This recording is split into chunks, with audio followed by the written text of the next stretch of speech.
Mä muistan, kun mun kaveri joskus laittoi tosi tyhmän vastauksen sen kokeeseen, ja siitä lähtien mä oon miettinyt, että kuinka tyhmiä vastauksia oikein suomalaiset laittaa niihin kokeisiin. Mutta eihän tää, on tämmönen IG-tili kuin koevastauksia, ja tänään mä otan katsoa täältä hauskimmat ja tyhmimmät koevastaukset. Ja muista, että jos haluat tällaisia videoita lisää, niin muista tykätä videosta. Ja okei, mä katsoin pari tällaista etukäteen, ja mä voin sanoa, että mä oon huolissani suomalaisten kannalta ihan oikeasti. Kuinka suuri Uusi-Seelanti on Suomeen verrattuna? Melko suuri. Okei, jos tää on se taso, millä suomalaiset on, niin mä oon oikeesti hyvin huolissani. Jahas, Uuden-Seelannin hallitsija. Joku vanha täti. Okei, tää seuraava on ehkä paras vastaus ikinä kokeeseen. Milloin Uudessa-Seelannissa on kesä? Kesällä. Millainen on Uuden-Seelannin talvi Suomeen verrattuna? Uudenseelantilaisempi. Vertaile Suomen ja Uuden-Seelannin kaupunkien väkilukuja. Mitä havaitset? Väkilukuja. Kumman maan vientituotteita ovat lampaanliha ja voi? Jomman kumman. Millaisia maisemia Uudessa-Seelannissa on eniten? Uusiseelantilaisia. Okei, mä perun nyt sanani. Mä en ollenkaan huolissani suomalaisten älykkyydestä. Siis nuohan on ihan täydellisiä vastauksia. Mitä niinku voisi olla niinku parempia? Okei, sitten me päästään taas näihin. When did you fuck your friend? Ja okei, ehkä mä voisin vaan näyttää nämä loput.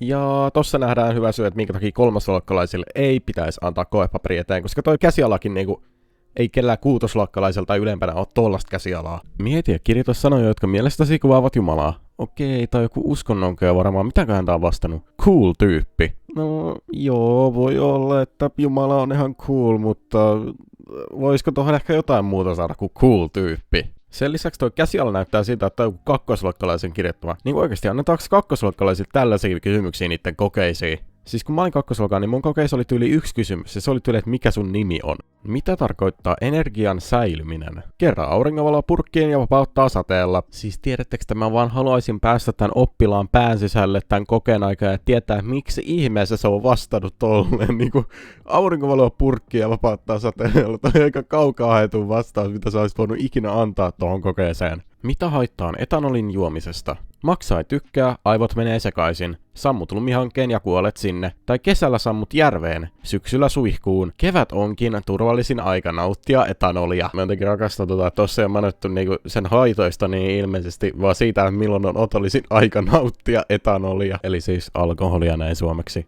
Okei, tässä tehtävässä siis vissiin tarkoitus kertoa käsite partisaani. Okei, ja katsotaan sitten vastaus. Marsipaani on sokeriyhdiste, jota käytetään kakkojen valmistamiseen ja koristeluun. Okei, semmoset siellä. Musta tuntuu, että se on pikkasen mennyt käsitteen nyt sekaisin, koska ne on varmaan ihan eri asioita. Myyn kirpputorilla kissani ja lajittelen jäteastian ystäväni. Siinäpä vasta vastuullinen kaveri. Semmonen kysymys, että onko tällä kaverilla yhtään ystäviä ja toiseksi eläinsuojelu voisi ottaa yhteyttä. Koska mä olen vähän huolissani, jos sä myyt kirpputorilla sun kissaa ja laitat jäteastian kavereita. Joo. Hammas yhdellä ämmällä. Siinä on ihan sekoittelis hamasta ja hammasta, koska ne on kaksi ihan täysin eri asiaa ja ei välttämättä ihan hyvin käy, jos sä mennä hammaslääkäriin ja sanoa, että mä menen ottaa hamaksen pois. Että mä käyn poraamassa vähän hamasta. Niin musta tuntuu, että siinä vaiheessa otetaan yhteyttä FBI:hin. Sapatti. Sen makkaran serkkoita Elvi teki ristoräppäjässä. No, siinä sä oot oikeassa, että molemmat liittyy ruokaan, mutta toi makkaran serkku on vähän hämmentävä, koska juutalaisethan ei tunnetusti syö sianlihaa. Mikä ilmassa oleva kaasu on ihmiselle välttämätöntä? Pakokaasu. Mahtavaa. Mitä kaasua poistuu keuhkoista ulos hengityksen mukana? Sisäkaasua. Okei, tässä vaiheessa videota, niin mua alkaa oikeesti masentaa nämä vastaukset. Ihan oikeesti, miten sä voit vastata tolleen? Siis pakokaasu. Niinku, onko sulla niinku yleissivistystä niinku? Tai siis, eikö toi ole niinku yleissivistys niinku kysymys periaatteessa? Okei, tässä tehtävässä siis pitänyt niinku kuvailla prosessia simppelin oven rakentamisesta, ja okei, tää on ehkä legendaarisin tyyppi ikinä. Tää on tehnyt Minecraft-oven-reseptin. My fellow Minecraft-pelaaja, come on. Mä kans rakastan, mitä toi opettaja on kirjoittanut vaan, what? Ei, mutta jos mä olisin ollut toi opettaja, niin mä olisin kyllä antanut niinku täydet pisteet tosta bonustehtävästä niinku oikeesti. Toi on luovaa. Okei, tässä tehtävässä piti määrittää kuvaajan avulla, ja tää tyyppi on piirtänyt vaan valokuvaajan tonne noin, joka sanoo, että en osaa. Siis mä kyllä rakastan sitä, että kun oppilaat ei tiedä mitä niinku vastataan, niin sitten ne vaan heittää jonkun tommosen luovan piirustuksen tonne noin, joka sanoo, että ei osaa. Tai sitten ne tekee Minecraft-oven. Mitä sadonkorjuu tarkoittaa? Sadonkorjuuta. Ja sitten me taas palataan näihin vastauksiin niinku oikeesti. Onks pakko näsäviisastella? Niinku toi ei edes ole hauskaa. Niinku sun vanha herttäinen opettaja heittää tollasen ja sit sä päätät vastata tolleen. Niinku oikeesti, näinkö sä kohtelet sun opettajaa? Ja okei, hoidetaan nää nyt kaikki tässä samalla poisalta. Niinku oikeesti, minkä takia sä vastaisit noin?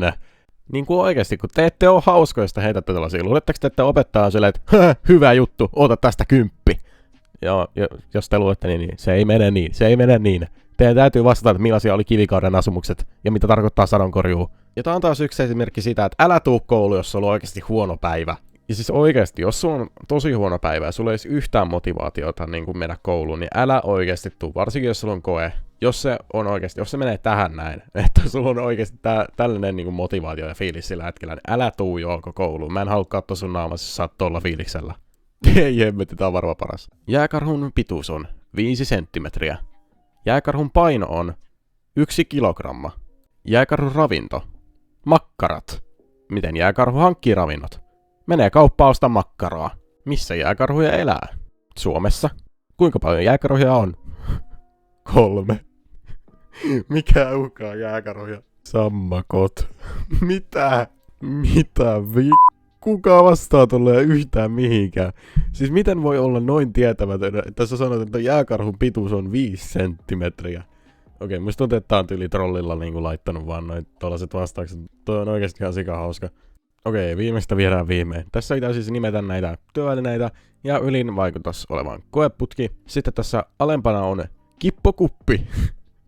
Sitten on iso putkilo ja sen jälkeen on isompi kippokuppi. Ja viimeisenä on kirurgsiapihdit. Sitten täällä on vielä lisää, eli nenäliina. Miksi? Mehukannu. Eiffeltorni. Siellä alhaalla näyttää olevan vielä yksi. Mitä veikkaatte? Mikäs siellä mahtaa olla? Fortnite!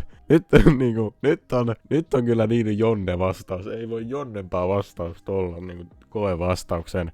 Tää oli oikeesti mitä? Ei kukaan vastaa tollain kokeeseen. Ei, mutta jos sä tykkäsit tästä videosta, niin heitä ne peukut pystyyn. Ja mä arvostaisin sitä tosi paljon. Kommentoi, että haluatko sä lisää tämmösiä koevastausvideoita.